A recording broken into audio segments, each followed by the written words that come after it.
All right, moving on. President Obama started the new year with a stop in Michigan this week as he promoted the economy in advance of this January 20th State of the Union address. The president talked up the recovery of the auto industry during a stop at the Ford plant in Wayne. The State of the Union will include details on new initiatives focusing on manufacturing, housing, and higher education.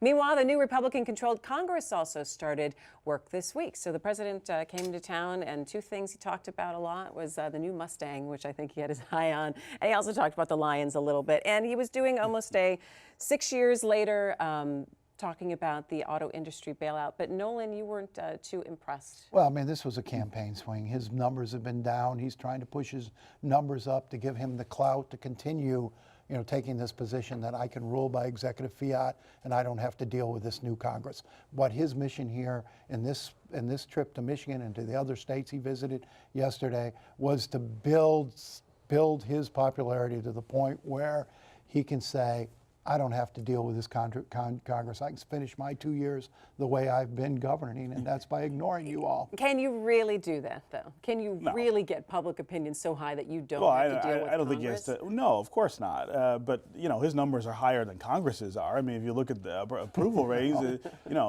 who's going to win that fight is pretty obvious. I think the burden on both the president and the Congress is to find those things, and there are a couple of them, areas where they can actually work together, where there is bipartisan support for solutions and get some stuff done. Immigration, in fact, is one of those issues. You had 68 votes in the Senate for an immigration reform bill the House never took up. Now they're mad at the president for taking executive action on his own.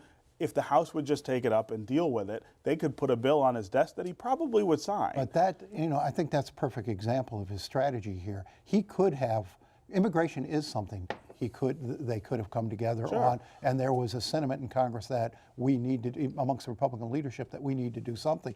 But instead of waiting the few weeks for this new Congress to come in place and seeing if first whether he could work a deal, he did the executive order and killed any chance. 2 years. He killed any chance. He waited 2 years. He can't wait. He waited actually 6 years. He couldn't wait a few more weeks and see if you could work with Congress and then say, this Congress won't work with me. But he presumed he wasn't going to get a deal or didn't want to get a deal with them and dropped the nuclear bomb. Is there anything interesting to the optics of Congress? This is their first week back in work. Everyone was sworn in, and then the president takes off, and he's touring around the country. It's like, I'm going to stick. You guys can stay in Washington, and I'm heading out of here instead of meeting with anyone. No, well, there is some strategy there. I mean, the idea is I'm the president. I set the agenda. This is a president who has managed that way, for better or for worse, since he was elected. And I think that is some of the message that's being sent here. You guys can do what you want to do, and you can put on my desk what you can manage to get done. But I have things that I want to do and focus on, and I'm going to do it without you. But you mentioned, Steve, that there are things they can work on and get done.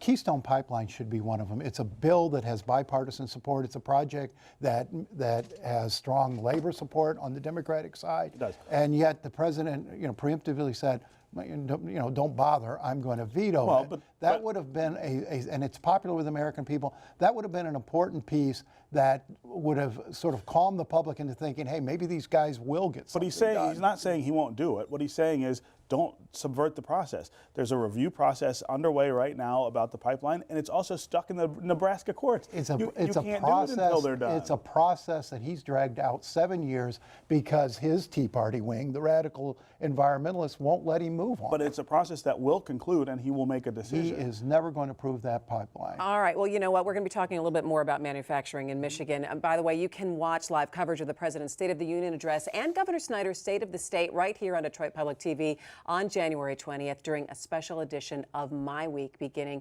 at 7 p.m. We'll all be here. All right.